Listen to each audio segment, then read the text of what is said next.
Hey everyone, it's the Knitty Professor, and today's one of those days when I'm just grateful that I'm a knitter. There's a lot of stuff going on, and having this hobby, which is so rich in the things that it offers me, is just very comforting.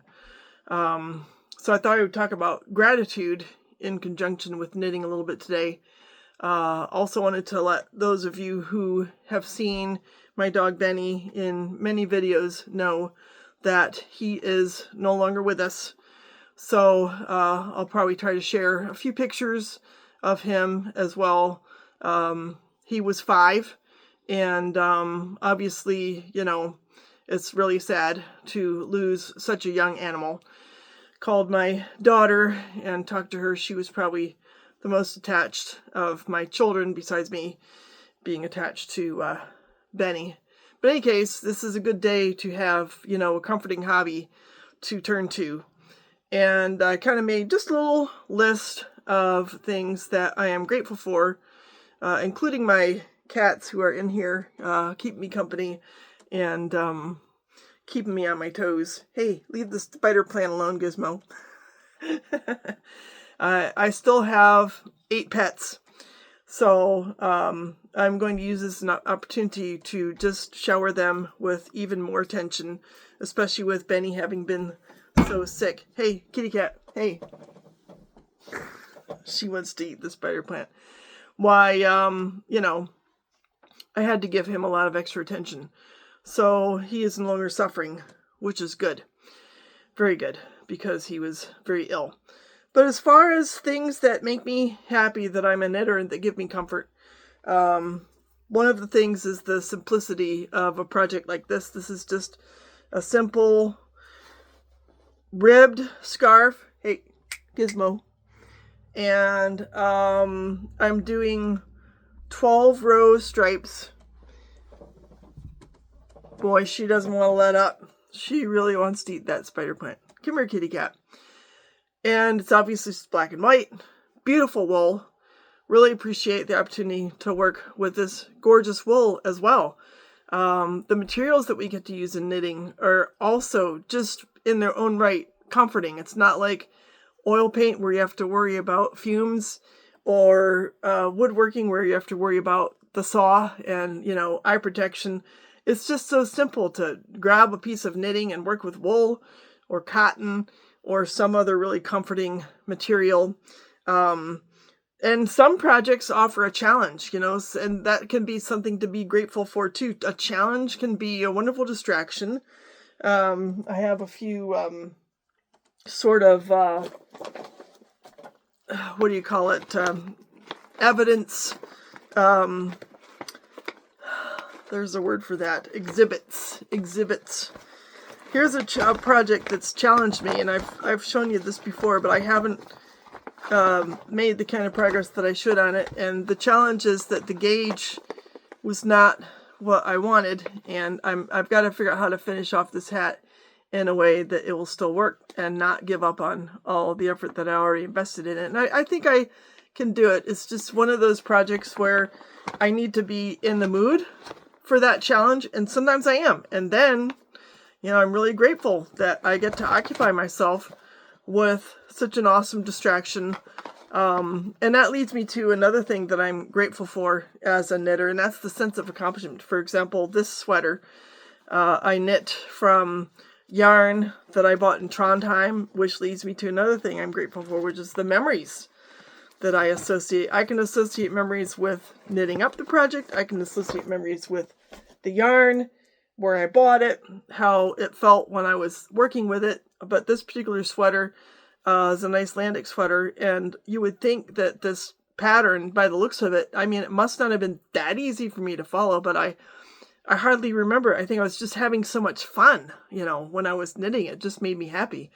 And that, I don't have that on my list, but I should add here just the sheer fun, a lot of times, of knitting something that's not only challenging, but it's like this process of, as it unfolds, you see the progress, and it just motivates you to keep going It's almost like a little high, it's like running a race where the laps are like counting up, and you're making progress and you're getting there. And the same thing here is like counting the rows, counting the stitches, counting the little chunks of the design as they unfold. I remember on this one too, I kind of swapped the colors, and I didn't realize it until I was well into the project, but it didn't matter.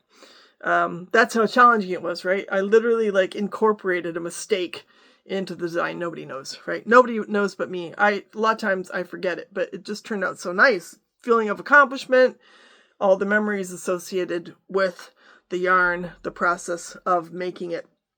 Community is another big thing that I'm grateful for when it comes to knitting.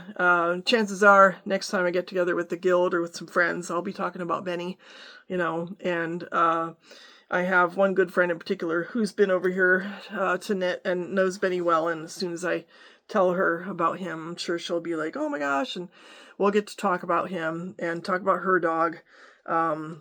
So the community can be very healing when it comes to knitting.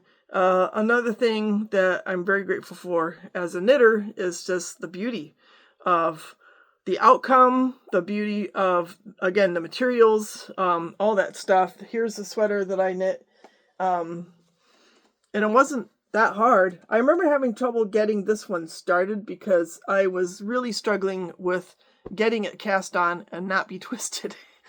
But I finally succeeded, and I love wearing this sweater. I think the colors turned out so nice because we have this neutral gray and then the white with these jewel tones that pop. It's probably one of the most beautiful sweaters that I've knit. And that's, it's very satisfying to be able to look back on that and the creative process, but also to enjoy wearing it and enjoy the beauty from that angle. Beautiful yarn. This is from Noro. I haven't figured out yet what I'm going to do with it, but when I do figure it out, it's going to be so much fun because this is just beautiful, beautiful yarn, beautiful texture, beautiful color combinations, beautiful to see the colors unfurl as they're going along.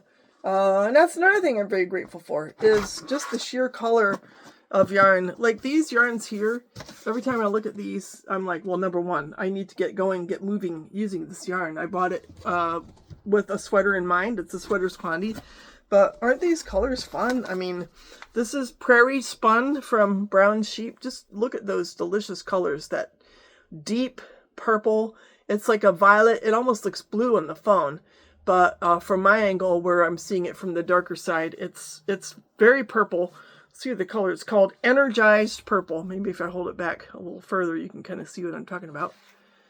But these colors, they just inspire me and they make me happy, A lot of materials don't have this kind of color palette to them. It's not to say that they're not fun to work with, but yarn is just, I don't know, special. It's special. It's very addictive. Just getting the yarn itself can be a fun process. I've forgotten now where I bought this, probably at a fiber festival. But those colors make me happy. They're inspiring. Got some rainbow going on here. This is another scarf that exemplifies both the beauty of the color, the beauty of the material, and the beauty of the simplicity. Just a simple tube scarf knit up in stockinette. It's very comforting. I can knit on this anywhere, and it exemplifies several of these aspects of knitting that just make it so special, make it such a unique hobby. I mean, a lot of hobbies are great and they're wonderful, but knitting is, I don't know. I just am very grateful that I am a knitter. Softness. Here's the cashmere I've been working on for this one sweater project. I've gotten a lot of the red done, and this yarn is just exceptionally soft. It just feels so wonderful in my hands. I'm so grateful and thankful when I get to work with this. So, I'll show you a few pictures. I got some pictures of Bennie when we first got him. See if it works to show you on here. Yeah, That's when he was just a little baby pup.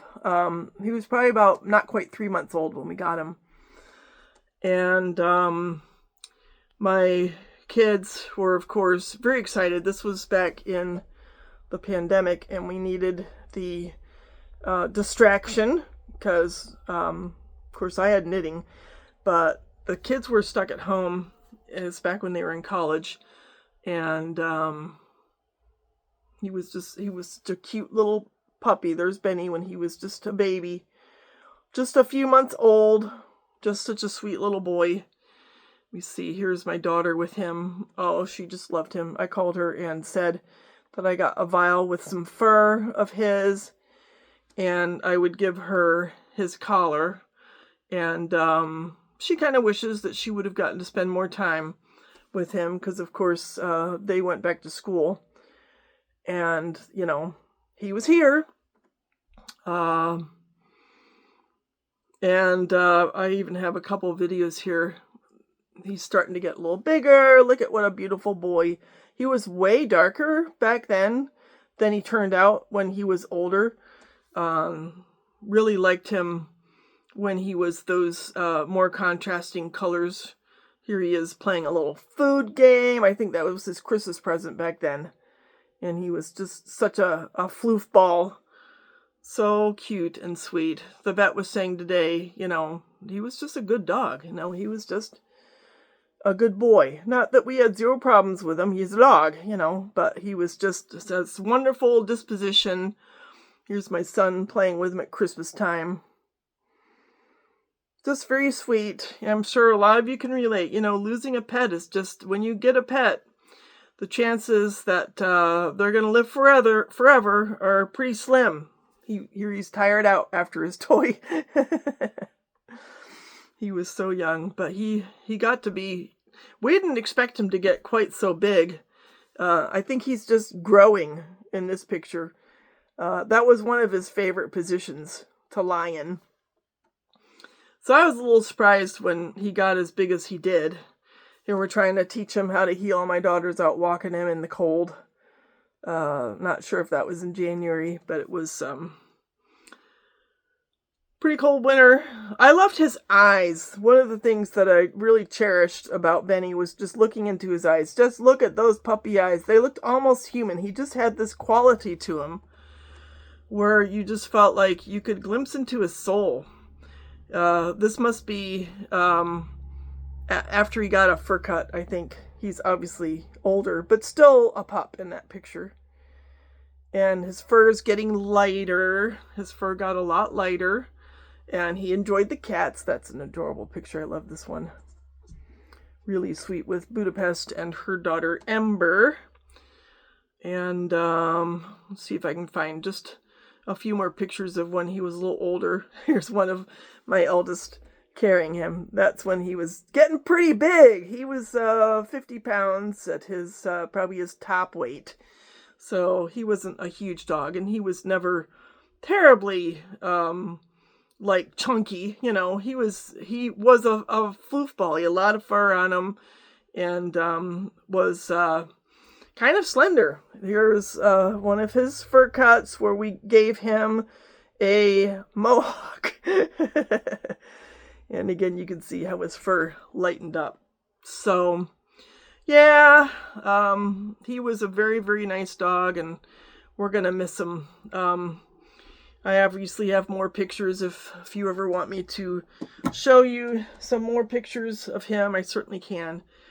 But we're going to enjoy the memory of him. I still have 2 dogs. I don't really show my Shih Tzu on here a lot. She's blind and 9, maybe 10 years old. And then I think you've seen Siva a few times. She's I'm very close to her. She's 11. My son informed me the other day. He's like, Siva turned 11. I'm like, really? Wow, it's just crazy. She's doing great. She was from the reservation.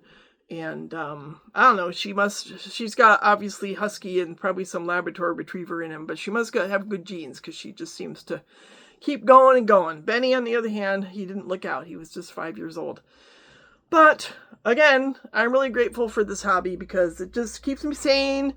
Kind of keeps me going. I think I've showed you all my exhibits here, but you know, feel free to chime in if you can relate. Some of you, when I did my grief video, shared about losing pets, and it's never easy, especially when you're that close to them. But having this comforting hobby to resort to as a way to process my feelings and to enjoy the beauty, the simplicity, the inspiration. In fact, speaking of inspiration, I've got one more thing I want to show you, because yeah, I gotta think forward. I might do a short about this, but I have told you how I really wanted this ultramarine yarn. The purple yarn I showed you, it almost looked ultramarine in the camera, but I have had this vision for quite a while of doing a sweater with an ultramarine background yarn and then whatever else, you know, some colorwork thing. And I have had this book for a little while now, and I thought to myself, wouldn't this be a beautiful sweater to use that yarn for? Because I got with it a pink and a light blue, and I have a neon green that I can use with it, and I almost think I could do this sweater with it. So we'll see. Inspiration, thinking ahead, the joy of future projects. That's also something that is very helpful to think about in the circumstances. So for those of you who've loved Bennie over this past year of me having this channel, I'm sorry for the bad news, but I really appreciate your fangirling him a little bit, because he was a great dog and he will be badly missed. And again, if you want me to dredge up more pictures, I'll be happy to. So thanks for tuning in. I hope you have a great week, and we'll talk soon. Bye.